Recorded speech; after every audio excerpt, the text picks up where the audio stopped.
Let's go ahead and bring in Lori Ward. She is the director for the Northville Downtown Development Authority. Lori, thank you so much for being with us.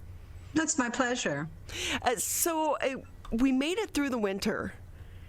We made it through the winter. Northville was so creative in coming up with those little outdoor heated spaces. Is that going to continue into the springtime, do you think? It is. We have extended our street closures and our outdoor expanded dining until February of 2022. So our roads will not be reopening anytime soon. It'll be kept to outdoor dining, retail, and pedestrian access. So because we've made that decision, we're going to be keeping our stands and our pods for the time being, until the near future. And that allows our restaurants to expand their footprint even further by being a vendor in one of those type of stands, so that they can test out new seasonal, menu items, and that they can continue to serve while they're not at full capacity on the inside of their restaurants yet. What's been the reaction from the public? Oh, it's been really well embraced. I mean, we have had lots of people come down and support the downtown businesses.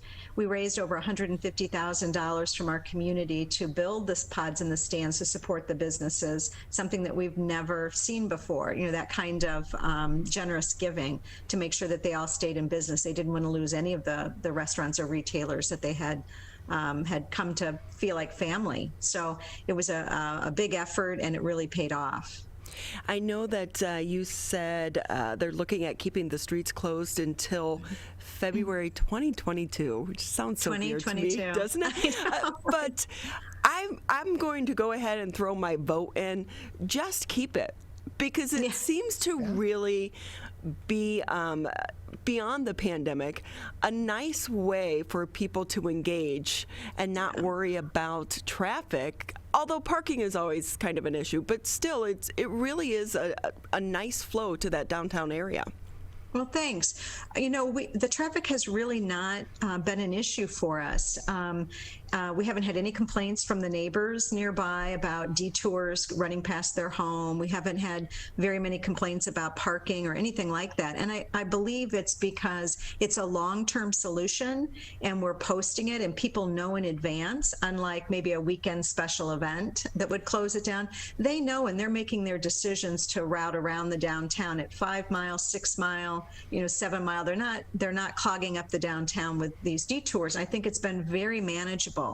And so that's something that was a little bit surprising. We weren't sure how that would be received, and it really has not been an issue at all for us. And have you found that it's attracted people from outside of Northville to come into the area?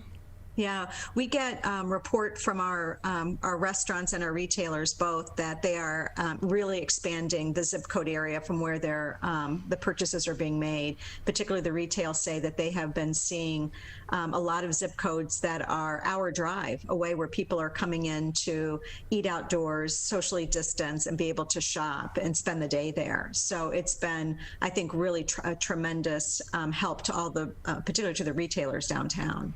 We're talking with Lori Ward. She's the director for the Northville Downtown Development Authority. Every business has had to get creative throughout the pandemic to try and survive. Have you, though, had some businesses that have had to close their doors? We have. We've had a few, and a few of them were tied to, I would say, people that were considering retiring anyway. And I think this pandemic helped them, sped that up a little bit. They said, I was thinking about in the next year or two, but I'm not going to reopen. So we've lost a couple that were probably imminent anyway. But what has really surprised me is the pace that we've been able to replace those restaurants and retailers with new businesses. We've had several businesses downtown open their second or third different business in Northville during the pandemic. A good example is Adorn Flowers, who joined us about 3 years ago right on Main Street, and she does just beautiful work. The space next to her came available. It was a little tiny spot, and she took over the lease and opened up a candy store called Sugarloo's. And then one of the restaurants across the street from her closed, and she took over that lease, and they're opening up a new restaurant called Toria, which will be opening in early May. So during the pandemic, she opened up 2 new businesses that are both doing, one doing great, the other, they've already been participating in our stands downtown, so people have been able to already try their food and love it. Since this has been so successful, have you had other communities reach out to you about how you've been able to implement this? Yes, lots, lots and lots. We were one of the first, probably half dozen cities in the state that became a social district. And that allowed us to have the licensed restaurants with a special license, a social district license, to serve alcohol that could be carried out and around the downtown, so in designated areas. So we have 2 plazas, Old Church Square and Town Square. So you can pick up a glass of wine or a cocktail at one of the participating businesses and walk around downtown and window shop and sit down with a friend and have a beverage. So people are really curious as to how that's working and how to do it. I was a panelist on at a conference, the Michigan Downtown Association, on Friday, talking about outdoor dining expansion, and got a report back on Monday from some of my businesses that a lot of my colleagues from across the state had popped in over the weekend to see how it worked and chat with them about the struggles that they've faced and how it's worked and how it's impacted particularly the retailers. Because on the backside of this, we know that some businesses are struggling getting enough employees. Has that been an issue there in Northville? Yes, it's been a huge issue for particularly our restaurants, and which has not allowed them to reopen for lunch. And I think that's the thing that we see the most. They're able to put a crew together for outdoor dining outside dining, but not for lunchtime. And so they're having to choose, what their hours are going to be. And I think that as we go forward into the summer, I'm just hoping that improves, steadily, so that they can all fully staff and get their employees back to work. Yeah, it's been hard with some of the college students and high school students that sometimes would fill these jobs because sometimes they're remote, sometimes they're not sure what their schedule is, so that could be hard as well. We're talking with Lori Ward. She's the director for Northville Downtown Development Authority. And with that, Lori, it sounds like at least this part has been successful for the city of Northville, because we all want that walkable community. It's almost like we're going back in time to when we were a community and we could get outside and get to know our neighbors. Do you think that this could stick around long term, that sense of community coming back?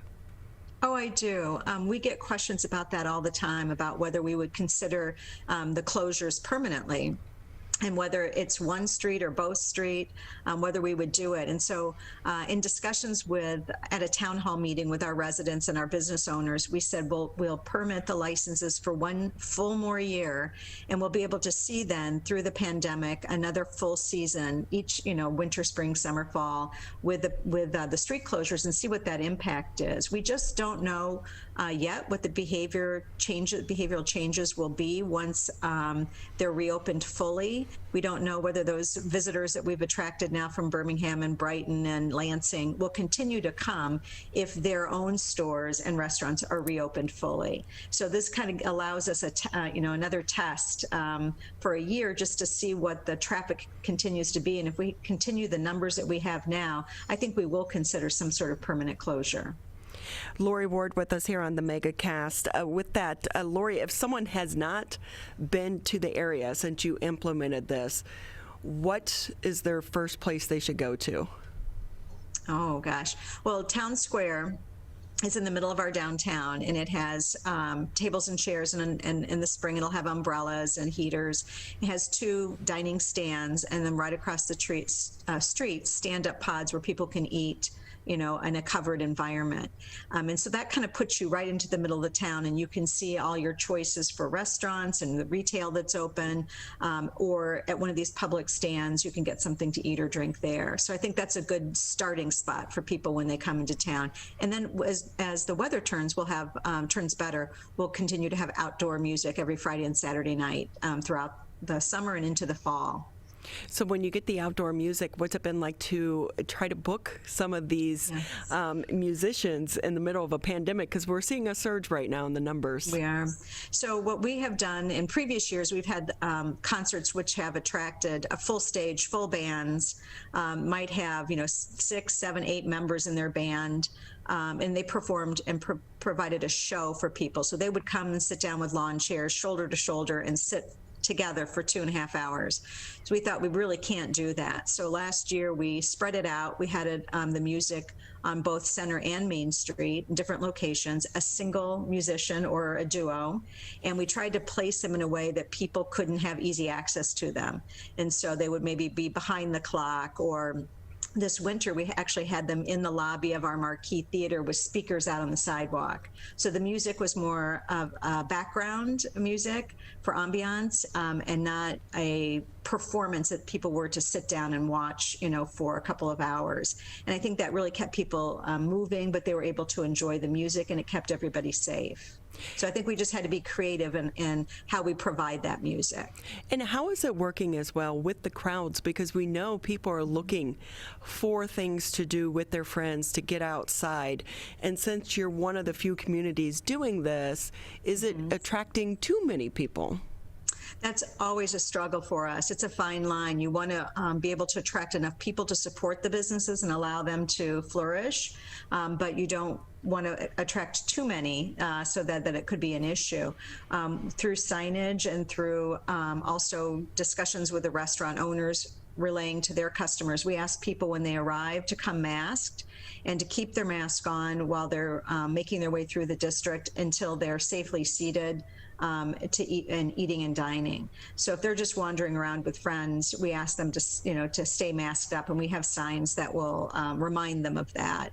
But definitely it is a challenge for us. The one nice thing about having 2 public plazas within our social district area is that people that aren't quite ready to go into an enclosed either outdoor dining space or particularly indoors, they can sit in our town square and drag kind of tables and chairs together so that they can set the distance that makes them feel comfortable. Maybe it's more than 6, maybe it's 10, maybe it's 12. They just want 2 people together. And I think giving them that flexibility gives them a sense of security and safety when they're dining in downtown.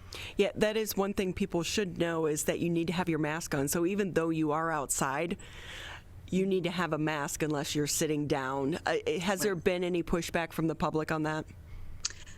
No. We have people that, we have a minority that are not doing that and have to be reminded. But most everybody wants to do the right thing. They just need to know what it is. You just have to remind them of 6 feet social distancing, washing your hands, wearing a mask to keep everybody safe. So with that, Lori, just another minute or so here with you on the MegaCast. Any other upcoming events that people should know about, and how can they track it? Yeah, through our Facebook page or Instagram accounts are probably the best way, the most up-to-date that we have. And we are slowly bringing back some of our events from previous years, but because of our street closures remaining in place, we're not going to have any of our parades or our big events in the downtown area, at least for the coming year. We've made some accommodations for Arts and Acts, which has been around for 25 or 30 years, at a new location. We've rerouted some of the parade routes, and we're bringing these type of things back slowly. We'll continue to watch the numbers. We'll continue to listen to the science and decide whether those will actually take place or not. We reserve the right up until the last minute to cancel, just to provide safety for everybody. But we're trying to introduce some of those in a different way, but back to the community. Well, Lori, we so appreciate your time with us here today. Oh, it's been my pleasure. Have a good weekend.